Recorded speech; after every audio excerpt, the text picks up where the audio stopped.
The test is in 4 parts: Part 1, Part 2, Part 3, and Part 4. Now look at Part 1. Part 1. A man wants to place an order by telephone for some office stationery. Listen to the conversation between the woman and the man and answer the questions. First, you have some time to look at questions 1 to 6.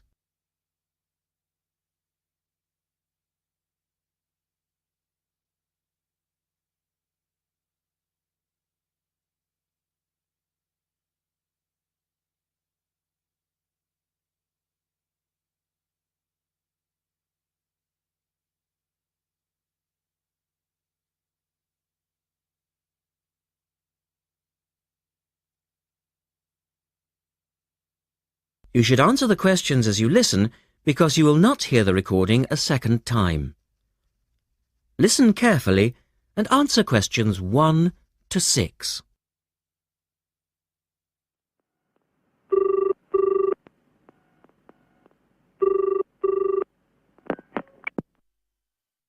Thank you for calling Millennium Office Supplies.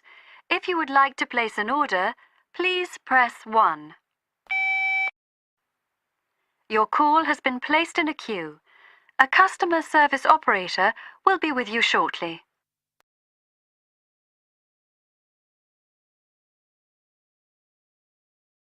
Gina speaking. How can I help you? Oh, hello. I'd like to order some stationery, please. And who am I speaking to? John Carter. Right. Can I just confirm your account number and the name of your company, John? Sure. The account number is 692411. 692411. Right. And you're from Rainbow Computers? No, the company is Rainbow Communications. Oh, OK. I'll just fix that on the system. Communications. And what would you like to order, John? Envelopes. We need a box of A4, that is, normal size envelopes. White, yellow or manila? We'll have the plain white, please. But the ones with the little windows. OK. 1 box, A4, white. Just the 1 box, was it? On second thoughts, make that 2 boxes. We go through heaps of envelopes. As a matter of interest, are they made from recycled paper? No, you can't get white recycled paper. The recycled ones are grey, and they're more expensive, actually. Right, we'll stick to white then. Something else, John? Yes, we need some coloured photocopy paper. What colours do you have? We've got purple, light blue, blue, light green, whatever you want, pretty much. There are 500 sheets to the pack. Right, let's see. We're going to need a lot of blue paper for our new price lists. So can you give us 10 packs, please? Make sure it's the light blue, though. 10 packs of the light blue. The woman asks the man if he needs anything else. Look at questions 8 to 10.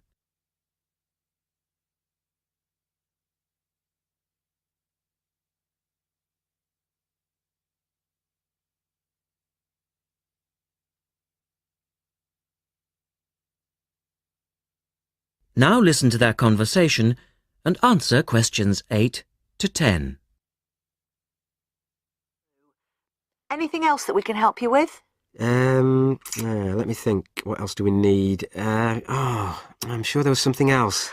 Pens, paper clips, fax paper, computer supplies, office furniture?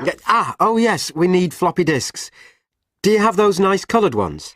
Yes, but they're a bit more expensive than the black ones. Oh, that's all right. I'm not paying anyway. Right. Floppy disks. And what about diaries for next year? We've got them in stock already, and it's a good idea to order early. No, I think we're all right for diaries. But something we do need is one of those big wall calendars. You know, one that shows the whole year at a glance. Do you stock those? We certainly do. OK, can you include a wall calendar then, with the other stuff? Just make sure it's got the whole year on the one side. Sure. And do you have a copy of our new catalogue? No, I don't, but could you send one? Yes, I'll pop one in with the order. You'll find it a lot easier to remember what you need if you have our catalogue in front of you next time. Yes, good idea. And when can you deliver this? Should be with you tomorrow morning. Can you make sure that it's not after 11:30 a.m? Because I have to go out at 12. There's only myself here on Fridays. Fine. I'll make a note on the delivery docket that they should deliver before 11:30. Thanks very much. Thanks.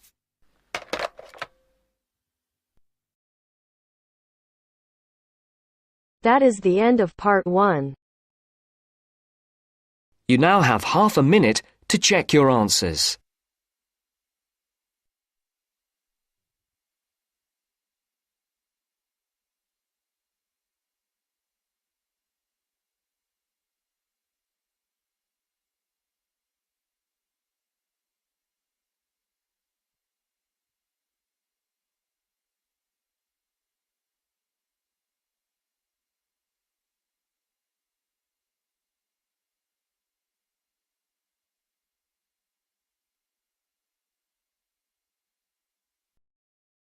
Now turns to part 2. Part 2. Listen to a man talking to a group of people at a weekend work conference in a hotel. First, look at questions 11 to 14.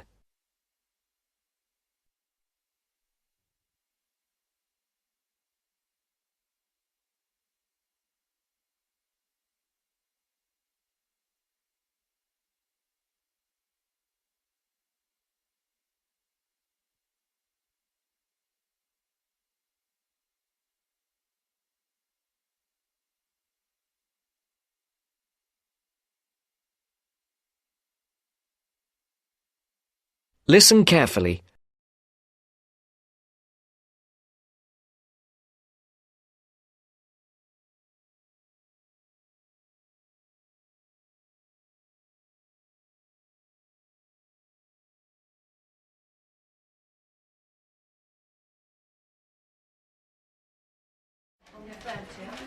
OK, can everyone listen again now, please? Now you know how much of the weekend will be work and what some of the meetings and sessions are about, I'd like to tell you something about how you can spend some of the free time you have over the weekend, both inside the hotel and outside in the town centre. As I've said, you'll be free from around 5 today and on Saturday and from lunchtime on Sunday, and there's plenty to do. This is the first time we've had the conference at the Royal Spa Hotel, and I'm sure you'll agree it's a very nice place. Really, there's no need to leave the hotel at all if you don't want to, but I'm sure some of you will want to get out for a change of environment. OK, first, restaurants and bars. I'm sure you all saw that there was a bar near the entrance as you came into the hotel, but there are actually 2 more bars. One is also on the ground floor, behind the main restaurant, and the other is on the top floor. That one has a very nice terrace where you can sit outside and enjoy the view. That bar is for hotel guests only and is usually a bit quieter. As I say, the main restaurant is on the ground floor. We will have breakfast and lunch there, so you'll get to know it well. There is also a smaller restaurant for coffee, sandwiches and snacks on the 3rd floor, and that is also only for hotel guests. There is a gym and health club in the basement. The gym has a good range of equipment and is open from 7 a.m. I know some of you were talking about a swimming pool, but unfortunately there is no swimming pool. I will tell you where there is a pool close to the hotel in a moment.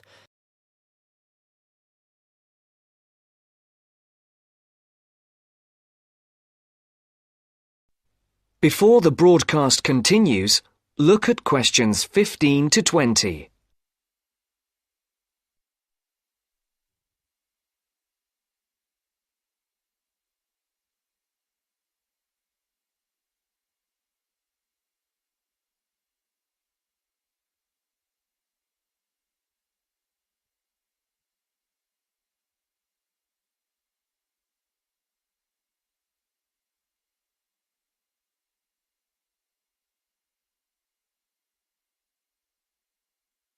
You will now listen to the second part of the talk.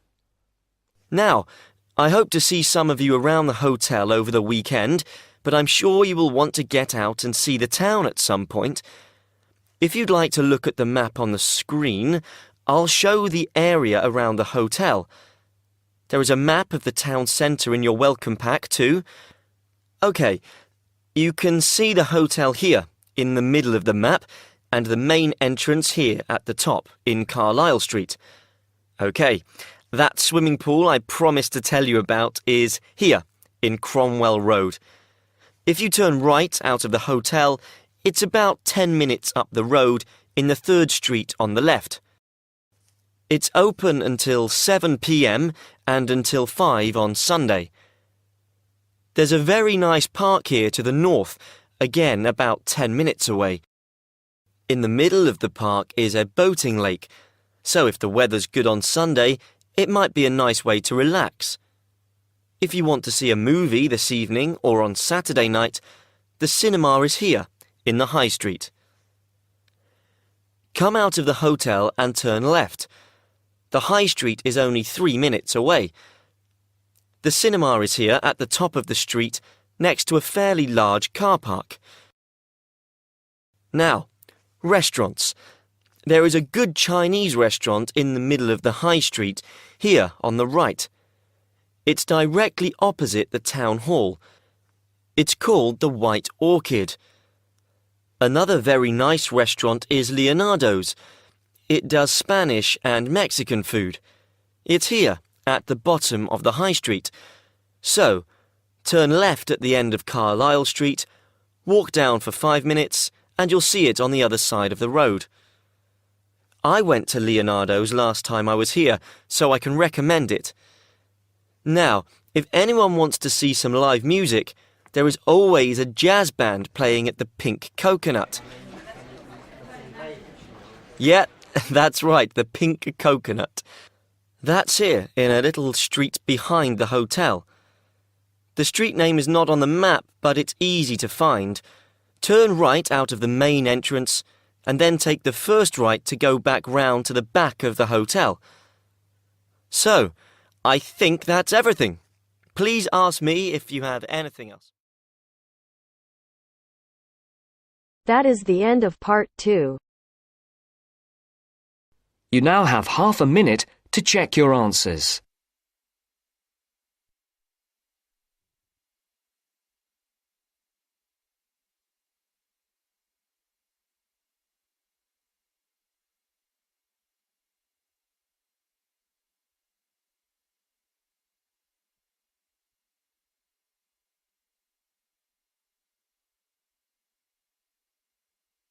Now turns to part 3. Part 3. You will hear a female and a male student talking about the mock exams that they have just 5. So, what did you think of the practice exams last week? You mean the mock exams? Yeah. I thought some of them were tough. They were certainly hard and generally they were very long. Yeah, they were spread over a whole week, which made it impossible to relax. Exactly. But what did you think of each test? Of the 7 exams we did, the least enjoyable for me were the 2 3-hour essay papers. Why didn't you like the essay papers? I'm not particularly good at writing things down like that in a short space of time. And I don't think it's a good way of testing our theoretical knowledge of medicine. I'm the opposite, I'm afraid. I'm much better in the written essay exams than the other types of tests. But what about the 2 multiple-choice exam papers in basic science and anatomy? They weren't too bad. If you didn't know the answer, all you had to do was guess. That's okay, but I never feel comfortable with guessing. And you know that there is research that shows that women are disadvantaged when doing multiple-choice questions compared to men. You've mentioned this before, but I'm not sure I believe it. It's true. Multiple-choice questions benefit men more than women. They are a male construct. If you say so. It's not if I say so. Anyway, you have to be careful with multiple-choice questions because of the negative marking. That can really bring the score down if you keep guessing and get all of the guesses wrong. It's double negative. Yeah, that is a danger. What about the role play? Did you like that? Yeah, with the actors and actresses as simulated patients.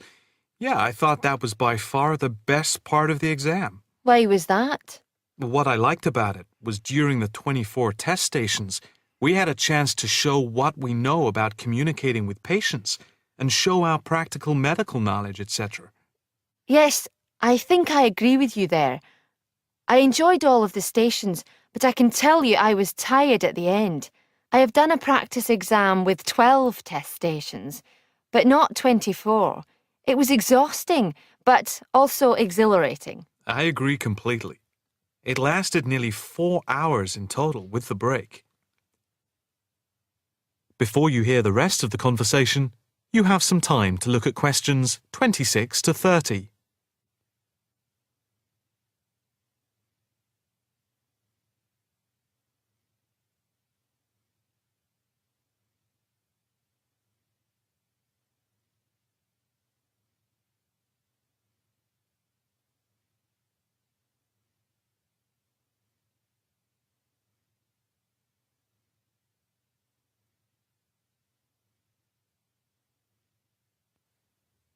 Now listen carefully and answer questions 26 to 30. What did you think of the other two exams? The two problem-solving tests? I didn't think I was going to handle them very well, but in the end I think they went better than I thought they would. What I liked most was the test where we had to work in groups of 4, and to solve a problem we had to prioritise actions. That was very interesting. I'm not sure I did very well in that, though. Did you feel comfortable being in a group of 4 and having 4 examiners watching you as you discussed the problem? We did practice it several times before. You learn to forget that someone is watching you. But some people are better at speaking in group situations like that, and they get the best marks. The test doesn't just assess whether people can talk a lot. It's about showing you can listen, organise your thoughts, and then show you can be part of a team, allowing other people to speak. Well, we'll have to see how it goes. When do the results of the mocks come out? They said next week, and then it's the finals 2 weeks later. Yeah, we've got that to look forward to. What is the policy on resits? Why? Are you planning to fail? No, but, well, you know what I mean. The resits are held in September, and if there is any problem after that, it goes to appeal. We'll just have to make sure we don't fail any part of the whole examination. I certainly wouldn't want to do any of it again. Me neither. It's hard when you are not allowed to fail any of the exams. I bet they don't have that policy in any other subject. Probably not. That is the end of part 3. You now have half a minute to check your answers.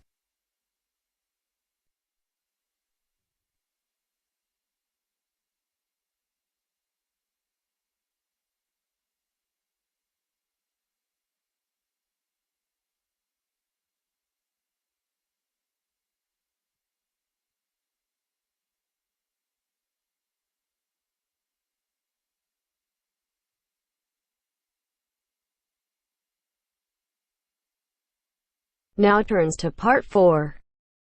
Part 4. You will hear a talk on the effect of architecture on people's mood. First, you have some time to look at questions 31 to 40.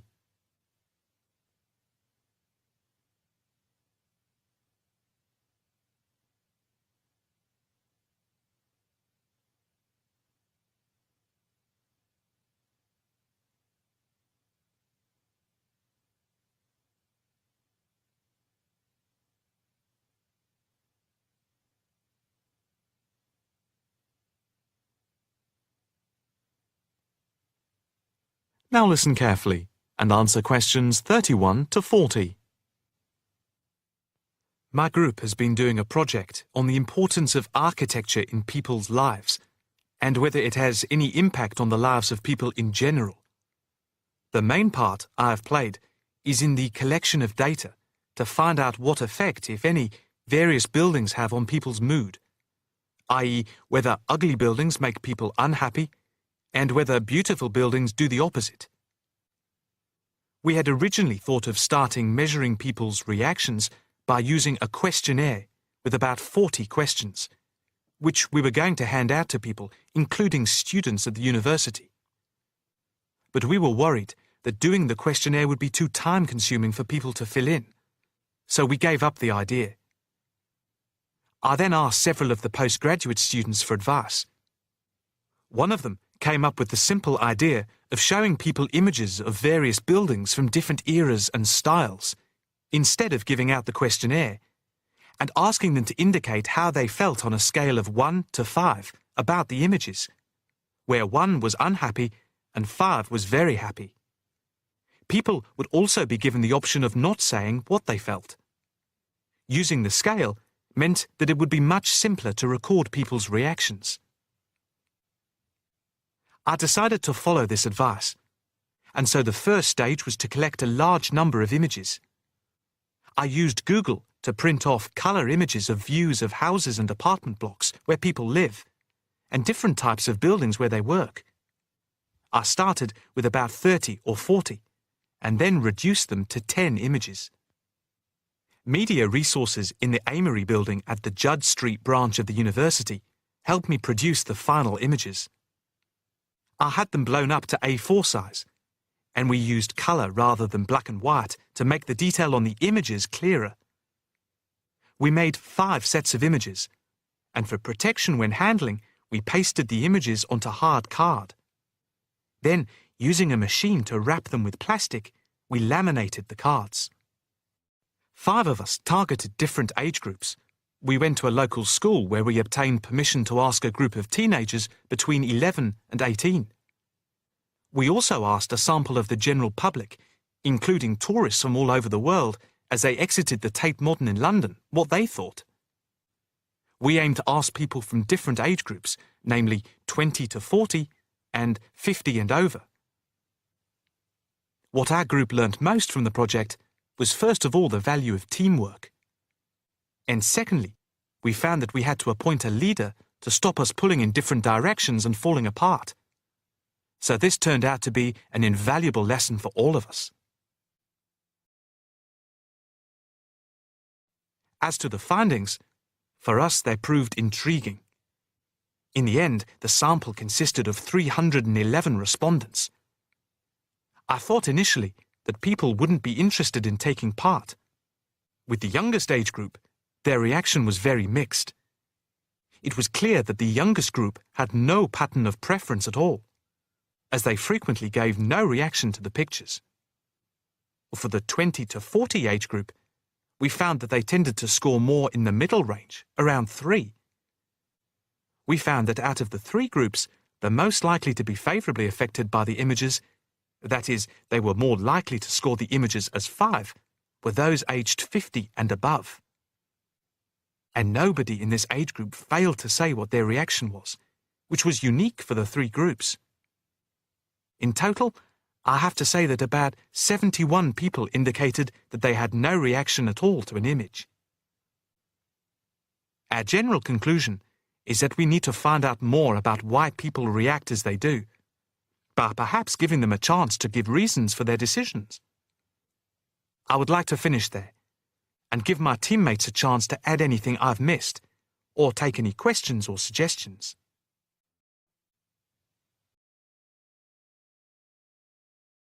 That is the end of part 4.